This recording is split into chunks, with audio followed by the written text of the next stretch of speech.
En tout cas, la série a été bien reçue. On a fait 2 avant-premières donc, pour aller à la rencontre du public. Donc, l'envie de faire de l'acting m'est venue assez tard. Quand j'étais petit, je voulais devenir footballeur. C'est assez particulière, qui m'a permis en fait, voilà, d'expérimenter un peu certaines choses dans l'acting et de se connecter surtout à ses émotions. Déjà, le teaser est également sorti. Et il y a une grosse attente, je pense, autour du projet, parce que c'est un projet qu'on a fait ici en France, à Paris, et on va voir les retours.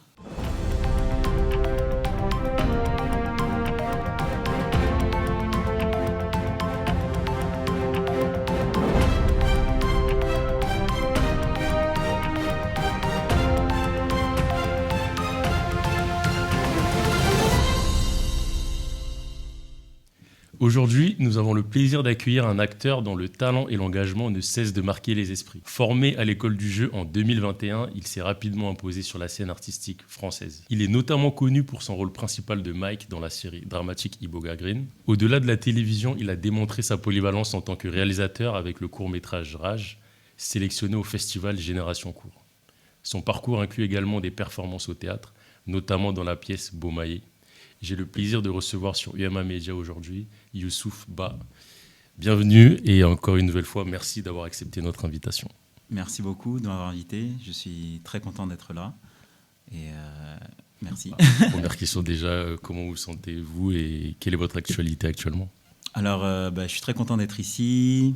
En termes d'actualité, il y a la série qui va sortir dimanche 8 juin là, sur BET. Donc je suis très impatient parce que c'est un travail qu'on a fait avec passion.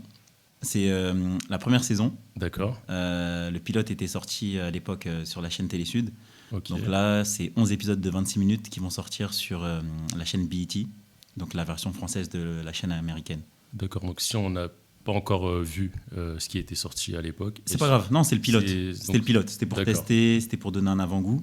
Là, on part vraiment, on repart de zéro, entre guillemets. En tout cas, la série a été bien reçue. On a fait 2 avant-premières donc, pour aller à la rencontre du public. On en a fait une à Châtillon, dans le 92, et une autre aussi à Villeneuve-la-Garenne.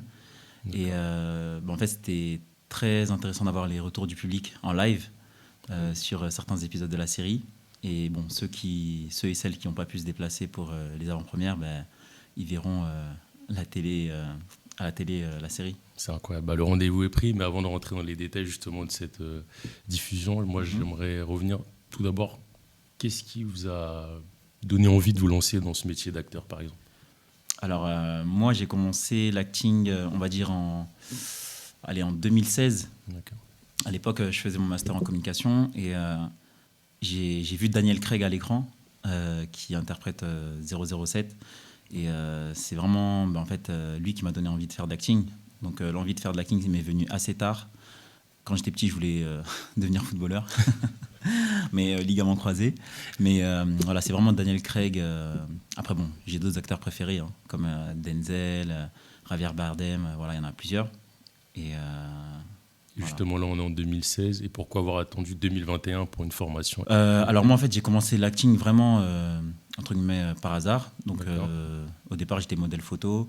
Et ensuite, je me suis professionnalisé petit à petit, notamment en 2021 parce que c'était la fin de mon master. Et j'avais fait un peu le tour de la communication à travers mes diverses expériences. Et je me suis dit, j'avais des économies de côté. Je me suis dit, il faut que je me forme. Parce que c'est bien aussi d'avoir de l'expérience sur les plateaux de tournage, mais c'est bien aussi d'acquérir certaines techniques. Et j'ai pu intégrer l'école du jeu, qui est une école très axée sur le corps et sur les émotions. Donc j'ai beaucoup aimé cette formation. Et par la suite... Il y a eu des stages ou des personnalités qui sont venues pendant la formation. Comment ça se passe ? Non, pas pendant cette formation. C'est une école qui existe depuis maintenant 25 ans. D'accord. Et qui a une technique qui s'appelle la TCIC, qui est assez particulière, qui m'a permis en fait, d'expérimenter un peu certaines choses dans l'acting et de se connecter surtout à ses émotions. Ça fait pas très longtemps, du coup, vous êtes professionnel. Mais pourquoi, dès le début, vous avez fait le choix de passer de l'autre côté de la caméra avec le court-métrage ?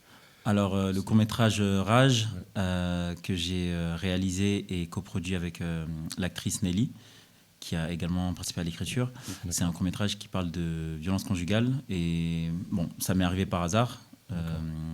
On a constitué une équipe à l'époque, puisqu'on était à l'école qui s'appelle la Fabrique Origine. Et je me suis dit, allez, pourquoi pas aller sur un court-métrage. Et j'ai également joué dedans. Et donc, ce court-métrage-là a été fini début 2024. Et depuis, il fait le tour de certains festivals, voilà, à l'étranger et en France. C'est une fierté, Merci. Et récemment, vous avez été invité au Festival de Cannes. Ouais. C'était le grand bain. C'était la première fois d'ailleurs? Non, le Festival de Cannes, en fait, j'y vais depuis 2021, chaque année, okay. Pour rencontrer des professionnels. Et cette année, j'ai eu la chance d'être invité à un dispositif qui s'appelle, un événement qui s'appelle Afro-Cannes, donc, où j'ai pu faire la promotion de la série Iboga Green.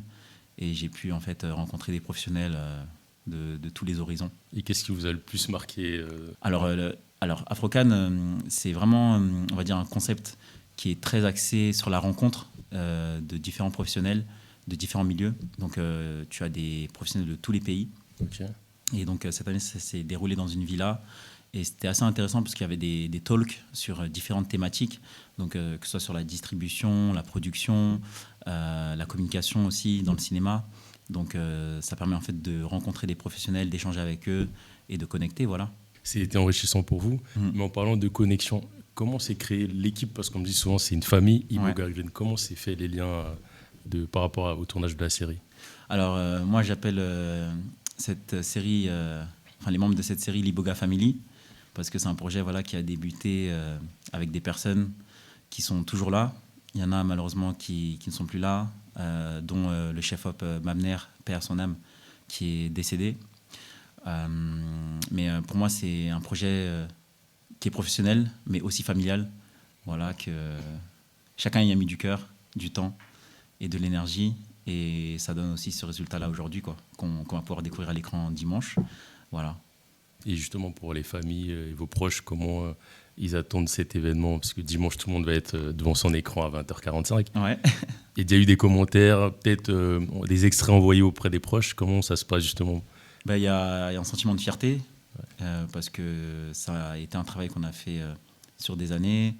Et l'affiche donne envie, je pense, déjà. Le teaser est également sorti. Et il y a une grosse attente, je pense, autour du projet, parce que c'est un projet qu'on a fait ici en France, à Paris.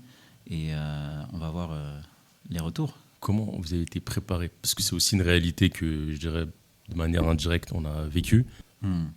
Alors, Mike, moi, je l'ai préparé notamment avec Davy, le réalisateur de la série, et également Will, qui est venu nous rejoindre en chemin, qui est également directeur artistique du projet. Donc, c'est un personnage qui vient du Gabon, un jeune étudiant, qui va venir en France étudier et qui va perdre les économies que sa famille lui a données pour pouvoir effectuer ses études. Et face à ça, il va devoir s'adapter, il va devoir trouver des solutions pour pouvoir vivre et gagner de l'argent. Mais il arrive dans un environnement qu'il ne connaît pas très bien, donc dans un environnement parisien, et il va devoir faire face à différentes problématiques, donc la drogue notamment. Et lui, qui est issu du Gabon, va utiliser l'Iboga comme, entre guillemets, moyen pour s'en sortir. Voilà, je ne vais pas trop spoiler, mais... Et les scènes ont été tournées à Paris? Tout a été tourné à Paris, en tout cas pour la première saison. S'il y a une deuxième saison, on espère qu'on pourra voyager. Pourquoi pas pour faire découvrir éventuellement les forêts gabonaises. Et justement, pourquoi le Gabon? Parce que c'est les origines... Alors, l'iboga, c'est la plante ancestrale du Gabon, qui est utilisée dans le rite du Buti. Donc, c'est une plante hallucinogène qui a des vertus thérapeutiques, mais qui a également un autre côté. C'est-à-dire que si elle est mal utilisée, elle peut, en tout cas, donner la mort. Donc, il faut l'utiliser dans certaines conditions et il faut être initié. Donc, c'est vraiment une plante... on a pu la découvrir aussi dans Black Panther, au moment où T'Challa il va à la rencontre de ses ancêtres. Donc, voilà, c'est une plante qui, petit à petit, on en parle quand même, à travers des reportages, sur les réseaux sociaux. On l'a vu aussi dans la série, je crois que c'était dans Les Experts aussi. Ok, oui, dans Les Experts aussi. Et c'est ça. Donc, c'est une plante, en fait, qui est vraiment... qui est méconnue, mais connue en même temps. Donc, petit à petit... voilà, on en parle. Et, sans spoiler, à la fin de la série, il se retrouve dans quel état le Mike? Ah, on ne sait pas. On sait pas. Donc il y aura une saison 2 alors? On ne sait pas, il ne faut pas spoiler. Il y a 11 épisodes. sur BET. Il faudra découvrir ça à la télé. Avec plaisir. Donc c'est vraiment une série intense, engagée. Il y a aussi, je dirais, la réalité de la diaspora ici.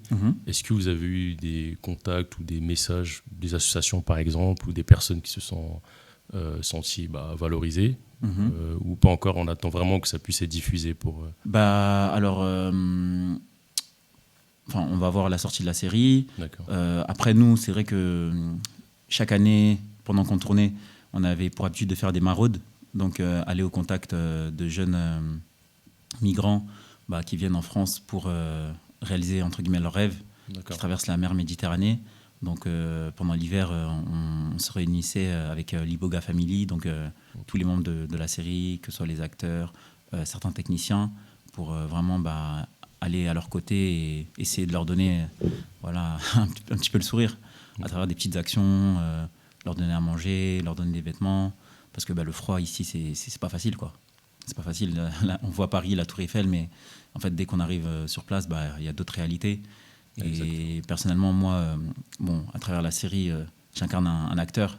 Mais c'est vrai que quand tu es au contact de ces personnes, de ces jeunes qui arrivent et qui ont des rêves, et qui ont aussi perdu peut-être des proches dans ce voyage pour venir ici en Europe, se déplacer, c'est notre manière aussi de voir les choses, quoi. L'entertainment, c'est bien, mais rester au contact aussi d'êtres humains et de leur réalité, c'est important aussi, je pense. Voilà. C'est cette réalité qu'on va découvrir ce dimanche 8 juin sur BET à partir de 20h45. Donc n'hésitez pas à partager l'information. Et pour nous, c'était un plaisir justement d'apprendre cette nouvelle, puisque ça fait plusieurs années qu'on est un peu au courant de ce qui se passe avec Iboga, la série.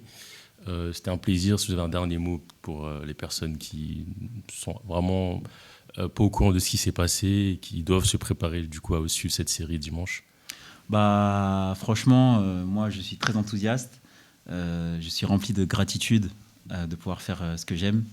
En tout cas, il faut savoir que la vie est un combat. Si vous avez des rêves, n'hésitez pas, foncez et foncez. Hein. Avec plaisir, c'est ça, le message foncé. C'était Youssouf Ba sur UMA Media et on se retrouve très bientôt pour une nouvelle vidéo. Merci UMA Media et à très très vite.